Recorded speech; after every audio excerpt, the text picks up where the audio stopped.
Hello, everybody. Thank you so much for coming. Good to see you all here, and I'd just like to welcome you. My name is Pierre, and my fellow colleagues and teammates also are here from our company called AECOM. We're based out of the Oakland office, and AECOM is a $13 billion company, and it's a global company with thousands of employees all over the world. And we were just named to the Fortune magazine as the #1 world's most admired company in our industry. Among other things, AECOM is a provider of engineering, consulting, and project management services. And at the time I was hired,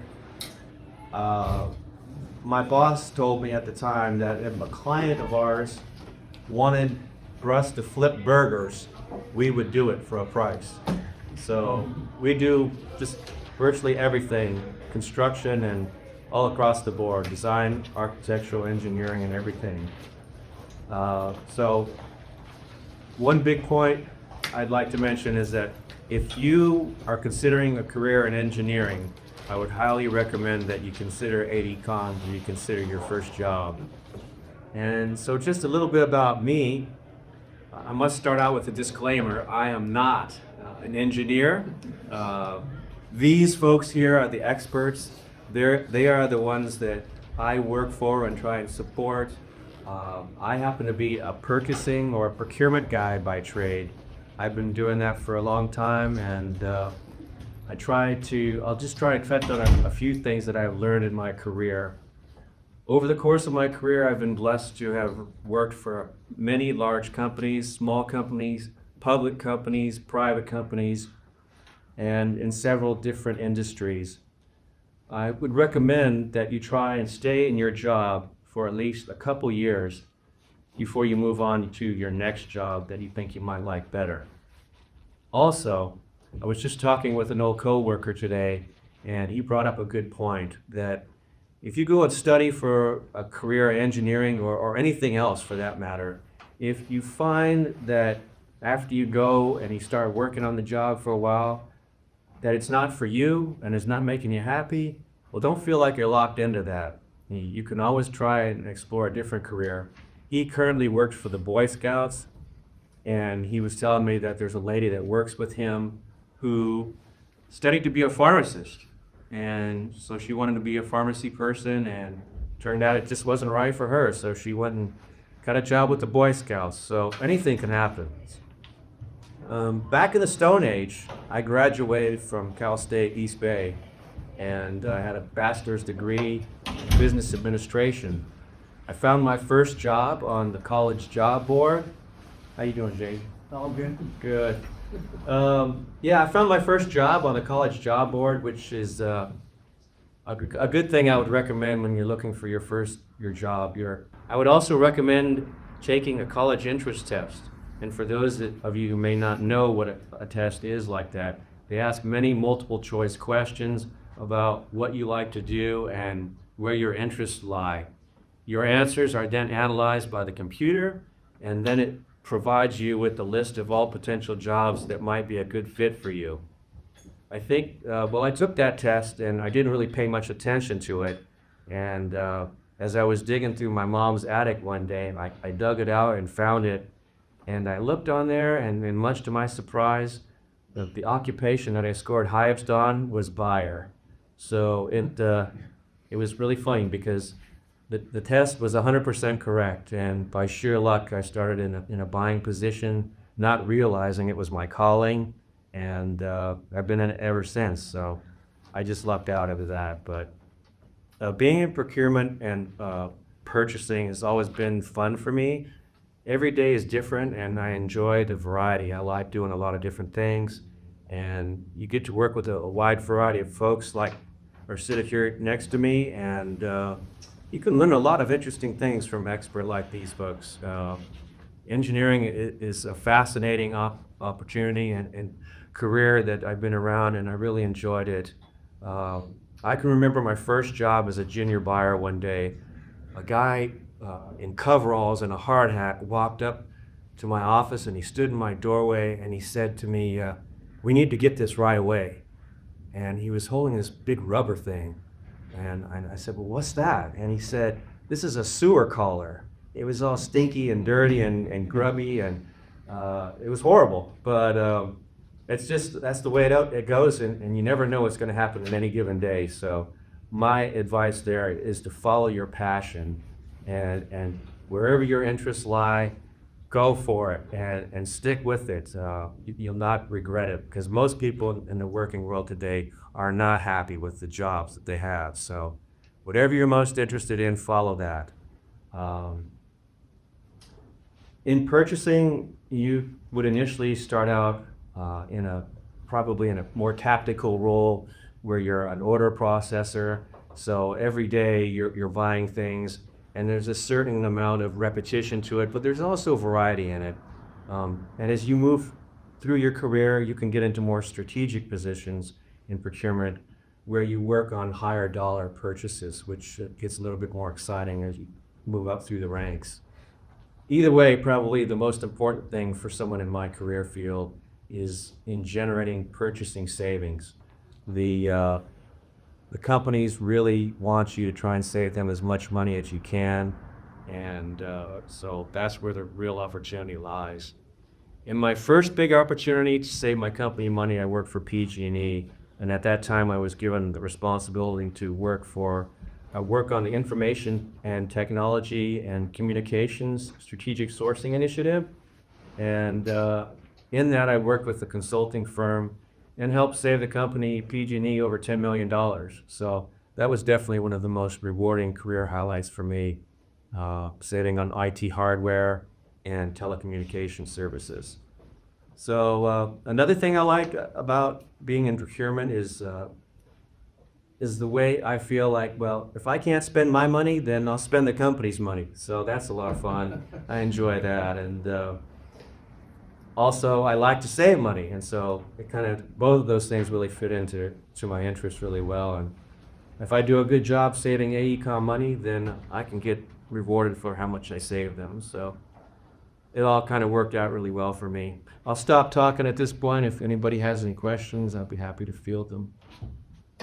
Yes, sir. Have you ever worked to buy stuff for construction, like for crane operators or for anything like that? That's what I'm doing these days, working for these guys. Yeah, so we do civil construction and building all across the board. We built the Intuit Dome in Los Angeles. We built the Dome in Sacramento. So yeah, we definitely buy those sorts of things. Yes, sir. What was the matter you helped save PG&E $10 million? Yeah. So what exactly was happening? Well, so we went through a strategic sourcing process where we researched how much our spend was and where our spend lied within each organization and what we were spending our money on. And then we researched our suppliers to find out who provided those materials and services for us. And then we went into a room 2 or 3 times this size. We had about 100 different suppliers attend an initial briefing on our request for proposal. And then we requested them to provide us with their bids. We analyzed their bids, and then we negotiated with those companies to try and get the best deals for PG&E. And in so doing, we saved a lot of money compared to what we were spending before. And rather than where the PG gets its money, eventually the cost will be passed down to the consumer. That's right. So anybody want to comment anything on procurement before we move on? Okay. I'll take it over here. All right, Jeff. Hi, my name's Jeff Thomas. I actually live here in Alameda. I've got 2 kids, a senior and a freshman at Alameda High School. They're actually on break this week. Sorry, guys. And I think, I do environmental planning and consulting at AECOM. So I'm one of the senior project managers. And so when projects that are being designed on the engineering side and we want to get them built, they have to be permitted. So what I do is I work with regulatory agencies like the Army Corps of Engineers or State Fish and Wildlife to deal with the biological resource issues. So if we're going to impact habitat for sensitive species, or also deal with cultural resources if there's sensitive cultural resources in an area. So there's a lot of regulatory processes that we go through before we can actually break ground and build a project. I want to talk a little bit about kind of how I got where I got, because I find it interesting because you mentioned the career sort of tests you can take, and I remember taking that. My experience was very different. I got back a whole bunch of things that I could become, and it was everything from architect to a trash collector to a fireman. It was kind of bizarre, and I wasn't sure what to do with it. And at the time, I kind of thought I liked architecture. I liked photography, and I liked gardening. I was doing yard work for neighbors and stuff to earn cash, and so I kind of just put this stuff together, and I came up with landscape architecture as a starting point. And so I went to Cal Poly San Luis Obispo for college. I was in their landscape architecture program. I did that for a couple of years, and I I think one of the themes with me is be open to change and be open to new ideas. And I did that for a couple of years, and I didn't feel like I was learning the things I wanted to learn because I wasn't really doing design. I wasn't really doing kind of the artistic side of it, the creative side of it. It was more like city regional planning type landscape architecture. It was more sort of civil works and stuff. So I switched to horticulture. I actually wound up getting a degree in ornamental horticulture, which I think they now call environmental horticulture. And my emphasis was landscape contracting. So I thought I was going to come out and be a landscape designer and contractor. So I learned how to build everything, how to do hardscape, plant materials. The program was a lot of fun. I really enjoyed it. It was very hands-on, and I realized one of the things I like to do is hands-on stuff.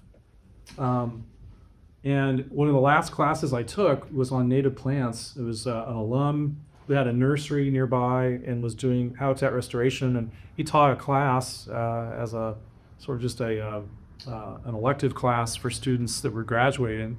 And here I thought I was going down one path, and I took this class and realized, I really want to do habitat restoration work.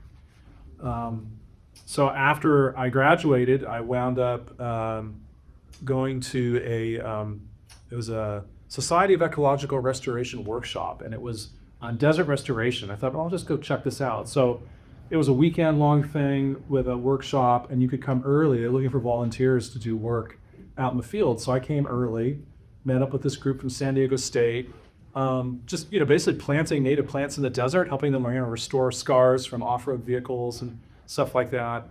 After working with them on the weekend, I helped put on the workshop part, the lab part of that conference, and then they offered me a job, and I hadn't expected that. So next thing I know, I'm on faculty at San Diego State in the biology department, and I'm doing restoration work with their graduate students, and I did that for a few months.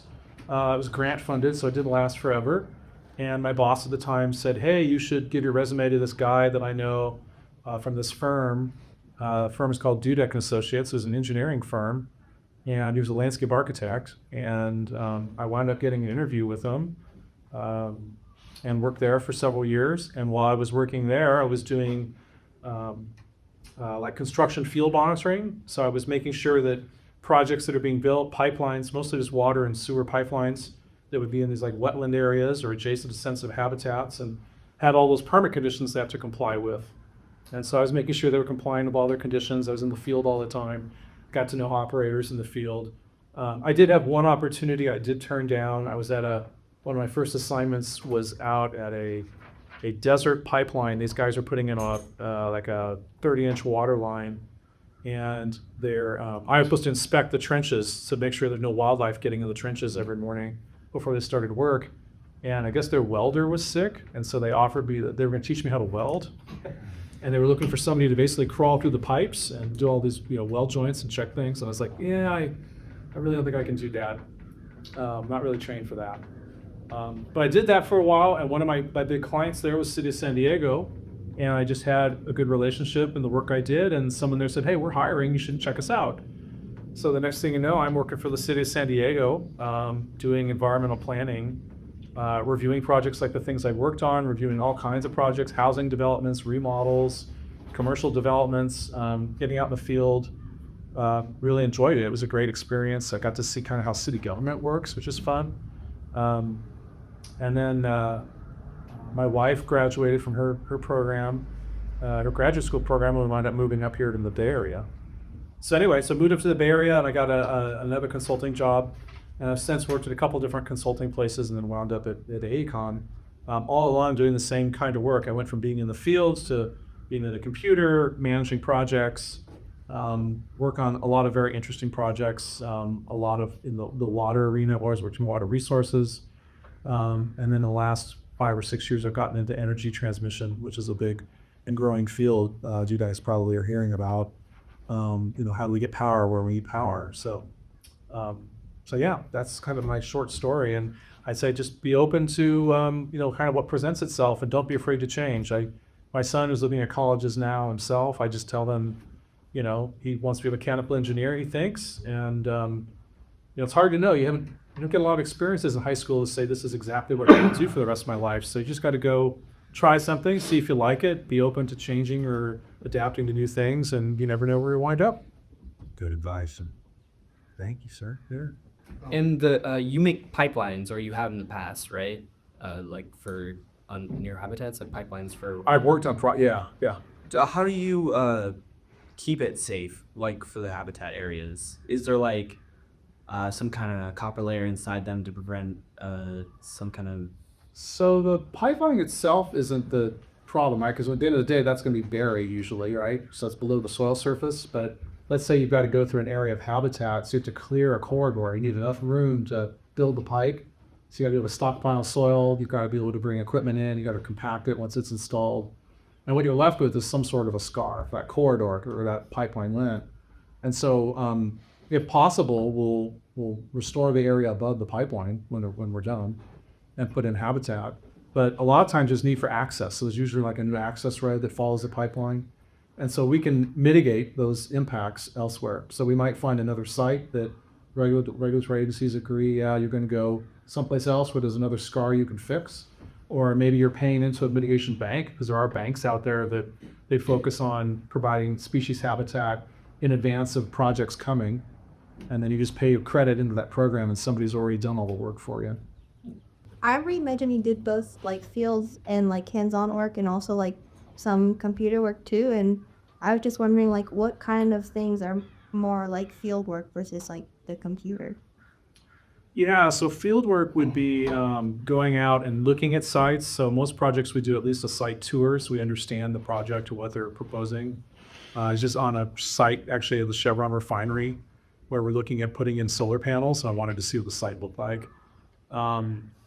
And you might be collecting field data, like what are the habitats of the plants that are growing out there, taking photographs, soil samples, it depends on what area you work in. You might be taking water samples or doing those kinds of, so it's kind of physically going out and doing stuff in the field.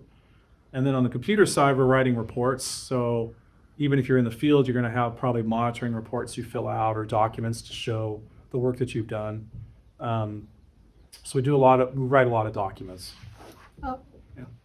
Okay, well, I'll talk a few minutes on just how I became an engineer, and more specifically, how I became a civil engineer with a water resources specialty. I'm the oldest of 10 kids. My parents were living on my dad's paycheck as a school teacher, and so we were told, you have to find your own way to college, that you've got to pay for it yourself. We'll help you apply for scholarships and so forth. And I was able to get a scholarship from the Navy, Navy ROTC, which paid my way through school. At the end of that, I became a civil engineer. How did I get there? Well, when I was in high school, I was told, well, you're good in math, you're good in science, why don't you be an engineer? And I didn't know what that meant. Brother Weethorn, who was my chemistry teacher, said, you ought to be a chemical engineer. So that's where I started at. And it wasn't too long when I was at Purdue when I figured, no, that wasn't for me. And I looked at things and I said, how about a civil engineer? And civil engineers, you probably know that they do the infrastructure work, which is all around us. Things like buildings, roads, bridges, water treatment, sewage treatment, all those types of things. And so that's what civil engineers do. So I went to college at Purdue, came out, and then my job in the Navy, I had two basic jobs. One was with a construction battalion. So I was in Spain and Puerto Rico on construction jobs, where the Navy was doing things on the bases to make improvements to there. And I had another job in public works, which is to maintain the bases. And it's there that I figured out I wanted to be a water resources, because I got involved in the water treatment plant and the sewage treatment plant, and also we had a power plant. And so after my 4 years of service, which was required for getting the scholarship, I went back and got a master's degree. I studied water resources with energy as well. And I ended up joining a firm which did feasibility studies for hydroelectric plants at existing dams. These are little ones. It didn't make sense to put a power plant there before, but now the economics had changed. And so it became much better. And so you had to do the analysis of how much energy could you generate there, and how much it would cost to build it, and compare that to what you could get paid for it, and what the environmental implications were, and so forth. And so you got that all figured out to see whether it was feasible to do a job. And then I was able to carry a number of those jobs through to construction in California, in New Mexico, in Alberta, Canada, and in Oregon. And that was really satisfying. It also brought me to look at work on dams in general. So I've done a lot of work with regard to spillways. So if the water gets too high in a dam, you don't want to go over and erode it away. It's got to have a spillway, a place to go. It's concrete, but can be protected from it. Or the outlet works, how do you get the water out to use it for water supply? And so that's what I've been doing for a long time now. As I graduated from college in '74, so it's been a long time. Sure. When you were going out to the hydroelectric dams, or where you were planning to build them, was it all theoretical, or did you have to go out and do like a confirmatory test about how much energy you could generate based on the current of the water there? Well, we had good records. In general, we had records of how high the water was being kept in the reservoir, and we had records of how much they were releasing. And so then you could do an analysis of, it's basically the flow times how high the water is that gives you the amount of energy it can produce. And then you've got to figure out, well, what size do you put in? Because you don't make it for the biggest, you don't make it for the smallest. You figure out what would work in general, and then what type of turbine would work best, and how much it might cost, and what would take to build. So it was mostly theoretical. it was theoretical, and so the first thing was to do the feasibility to see if it made sense, if it would pay out, and if so, then you have to do a final design and get the permits and the license and so forth. And so it would be several years until it could actually be built, but it was very satisfying to see a number of them built. Good question. Is there a project that you're particularly very proud of? I'd say this last project that I've been on is probably the one I'm most proud of. It's one for the city of Santa Cruz, where they had their main reservoir that is their water supply. The outlet works was shot. Something had to be done. They were under orders to be able to fix that. They could not get as much water out as what was required to meet their drawdown requirements in case there was an earthquake there. And so we had to come up with a new outlet works, but they did not want the water taken out of the reservoir. They wanted to be able to use it all the way through. And so we came up with a design that allowed them to drill shafts in the reservoir underwater. One was in 60 feet of water and it went down 40 feet, or it went down 60 feet. Another one was in 75 feet and it went down 75 feet. Another was in 100 feet of water and had to go down 50 feet. And then we drilled a tunnel and met up with those shafts and tied it together. And it went very successfully. It's the proudest project I've done on. And I got to work with Kevin on that. So it was a very good job. Okay, let's keep it moving if we could. Thank you so much, Gray. That was really awesome. Thank you so much. Grace, do you want to take the turn next? Or? Sweet. So my name's Breeze. I'm probably the newest engineer on the panel. I graduated from CU Boulder in 2022. So I graduated just a couple years after the pandemic. And I didn't come as prepared as some of these folks. So I'm just going to tell you a little bit about my careers of internships and then my career with AECOM so far. So as I said, I graduated in 2022. I got to have 2 internships before I graduated. One was with a construction management company, which is why I brought my PPE today. I was tasked with helping a team work on the procurement and the planning phase for a new facility at Coors Brewery in Golden, Colorado. So they were trying to build a whole new, like, multi-thousand, like, square foot plant. And I was there for 1 summer, and we did a lot of management, working on getting the tanks and stuff. So that was pretty interesting to do as a junior in college. Not every day you get to work at a place that is as well known as the Coors Brewery. And then another thing that I got to do in college that I feel like is a little bit unique was during the COVID pandemic, we teamed up with the biology department. And we designed a pump system that would help us pull water from the dorms and determine if COVID cases were prevalent there, which wouldn't be something you'd think that civil engineers get to do, but that's something I got to do in my time at CU Boulder, so that was pretty cool. And then I had no more internships after that because the COVID pandemic was in full swing, and I graduated, and I've been at AECOM for 3 years since. I'm a civil engineer by trade, which is a pretty general degree. And I guess if there's one thing I want to impart on you guys today is that there are a lot of options within civil engineering. You might get to work on a your manufacturing facility, or you might get to work in the field like some of these guys have, or on tunnels and stuff. But from the COVID wastewater program, I went into water resources, which is very different. We're no longer dealing with dirty water, we're dealing with natural waterways. And my team does a lot of restoration work. So sometimes, as other people have mentioned, there are areas where the water is not safe, or there are contaminants, or there are things that are failing that could cause damage to other structures like houses. And my team comes in and tries to make those a little bit better for either the people or the plants and animals that live there. And so we do the design work that helps facilitate making those environments a bit better.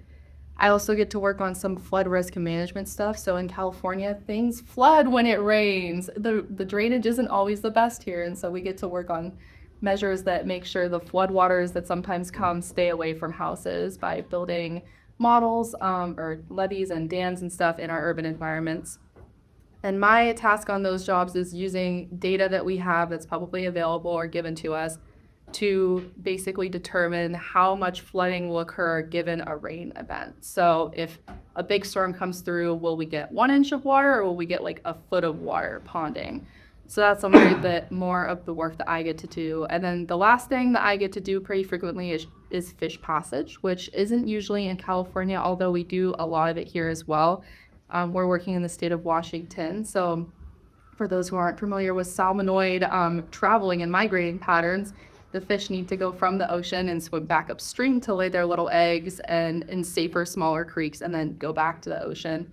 And so sometimes when we build highways and stuff, we have to put pipes underneath, and the water is no longer safe for the fish to travel back upstream and lay their eggs. And so my team comes up with solutions to replace those little pipes that the fish can't get through with bigger structures that they can swim up to and get upstream to lay their eggs. So we work with like regrading the soil, making it a different shape or slope so that the fish can go up there and lay their eggs. And that's kind of like a broad overview of all the things I've gotten to do. I get to work on different projects almost every day. And like my other colleagues were saying, if I don't like something, it's very easy to pivot and find something else that I like more. So no matter what you pick, you just have to start somewhere and then start to move your career towards things you like more and more. So you don't ever have to feel like you're stuck in one thing. I know that was a bit rambling, but thank you for listening. Looking forward to answering questions. Thank you, Grace. And also, I heard that there's a problem with dams, so how they could obstruct fish moving upstream to go up, and how to come down. Yeah, there are a lot of dams, and sometimes they're really good and we need them to store our water, but there are other times when they fill up with soil and other things, and then they're no longer useful. And so in those cases, we'll remove those dams so that the fish can get upstream and the environment can be a little bit more natural. So how can a dam eventually be torn down? It's a big process. It takes many years. My boss has been working on a dam removal in Southern California for over 25 years because it's very difficult to get the permits to remove them, which is something that other friends on the team know a bit more about than me. But it requires lots of people say, yes, we can remove it, and then coming out with lots of plans to make sure that it can be safely removed without further harming the environment that it's in. So it's not like demolishing a building. We do get to throw some TNT at it sometimes, but that is like the last step after 25 years of other stuff. So, yeah. Coming out of college, since I'm hoping to graduate in like 6 years from college, what do you wish somebody had told you or you learned coming out of college that you wish you knew when you were graduating, like going into your field? That's a really great question. I think that when I was graduating from college, I thought that I had to pick like one path and stick to it, that there would be no pivoting. But as I've discovered since I graduated and as other people have exemplified, there's always opportunities to change the path you're going down. I also have learned that maybe it's not best to get your master's directly after your bachelor's. Sometimes you want some time and space to figure out what you like for, because if you get a master's directly after a bachelor's, you might have studied something that you don't end up liking as much as something you'll find out you like a bit more after you've been in the career field for a bit. And that's what I did. It worked for me. I worked for 4 years and then came back. So Yeah. And that actually transitions great into my next question. So when you were saying figure out what you want to do and that you thought you had to stick with something, how do you deal with the knowledge transfer or catching up with that when you are working on different projects day to day? Yeah, that's a good question. It's difficult. There's always a learning curve. You just have to have a growth mindset about, yes, it's difficult now, but if this is something that I'm interested in, you just keep pushing forward. You just have to have a little bit of grit and a little bit of bravery, because nobody likes to feel like they're the least informed person on any given project. But gotta have faith in yourself. You'll be able to learn it if you want. So, yeah. Then ask a lot of questions, right? Yeah, ask a lot of questions. Stay curious. Use Google. Google's your best friend and it's free. So. Yeah. I'm just curious. So, what is this your day-to-day life as a civil engineer? Does it kind of just change every day, or do you kind of have a routine of what you do, and what would it be? Yeah, that's a good question. I guess another thing I've learned since graduating is any adult job is going to be fairly routine day to day. You'll get up and you'll work at your desk typically, or sometimes in the field with a hard hat on. But I do get the opportunity to work on different projects. So I do wake up and sit at my desk and work on my projects day to day, but they can vary week to week.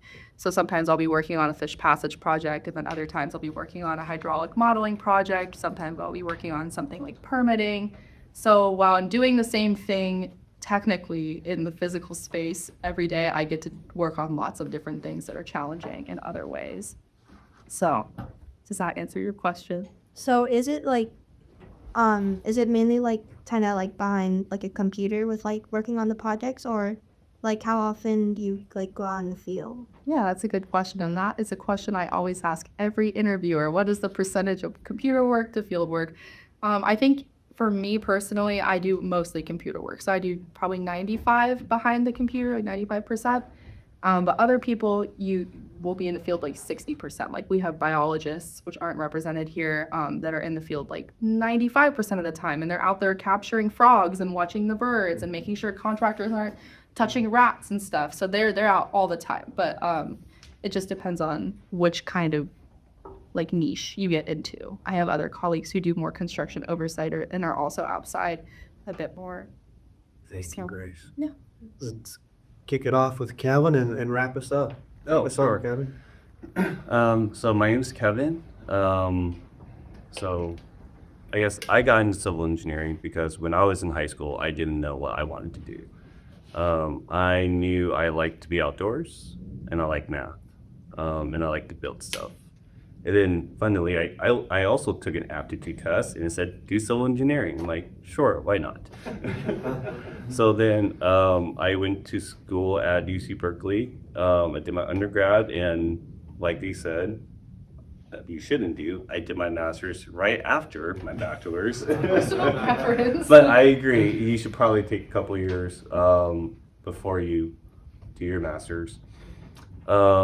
After I graduated with my master's, I went into a construction management company where, I was 100% in the field, watching, people build tunnels. So I was, going for the job site, 6 a.m., leaving at 6 p.m., watching contractors with these big machineries just excavate, big tunnels underground where, there was no light, just whatever we brought in. There was hundreds of gallons of water spilling on us. A lot of times they were just, using TNT to blow up the rock so we keep moving. And all of this was just to build a pipeline to secure, water for the Bay Area. After that, I moved more toward like a design role. So that was more in the office doing like engineering calculations for like transit tunnels. If you guys ever take the metro in LA or BART, think those kind of stuff for, tunnel. So specifically my background's tunnel engineering. So like metro tunnels, water tunnels are the things I usually work on. I did that for a couple of years. Then I went to work for the Boring Company, Elon Musk company for a year in LA. Got a little tired of that. Then I've been with AECOM for 6 years now, where I do a combination of water tunnels, where I get to work with Greg, or transit tunnels, more LA tunnels, LA subway tunnels. These days I do a little bit of combination of everything. I'll probably spend, 2 to 3 days in the field 1 week, just seeing, how is this contractor building my job right now that we designed. Other days I'll be in the office, doing engineering calculations on, how big of a wall do we need to build to support our infrastructure underground. Other days, I'll be on the phone or in meetings all day, just working with clients, working with contractors and stakeholders to be how do we get this project moving forward? Because, project costs taxpayer money, time, and, we just want to build resilience into our infrastructure. Yeah, kind of me in a nutshell. I think we're out of time, but yeah. Thank you so much, Kevin. Any quick questions? Yeah. You said you were overseeing the building of some tunnels. What would you do during that? So one of the things I would do is when you build a tunnel, you have to make sure that you're supporting the ground, right? Like if you guys go and put, I don't know if you guys still have playgrounds, but if you build playgrounds, like a tunnel in the playground, it's going to collapse, right? So part of what I did was, if they dig out some dirt or rock, we need to put some ground support or buildings to support the rock. And part of my job was to say, this rock is pretty good, pretty bad. This is how much material you should put in to make sure it doesn't collapse on you. Yeah. Would you recommend Purdue as a school? Like, it's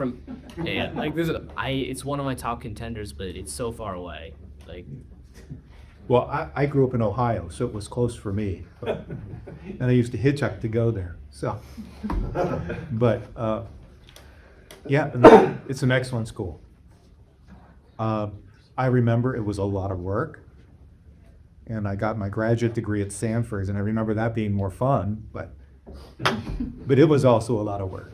But it's an excellent school, and I think if you look at rankings and stuff, it's probably in the top 5 or something for engineering schools in the country, along with Cal and Stanford and others that are closer get to. as you guys can tell, these are all fine, well-educated people. Can't go well with engineering, so would recommend you guys stick with it if you have any interest in that. And glad you guys are here, and look forward to talking with you in the future. Thank you. Let's give a round of applause for our presenters.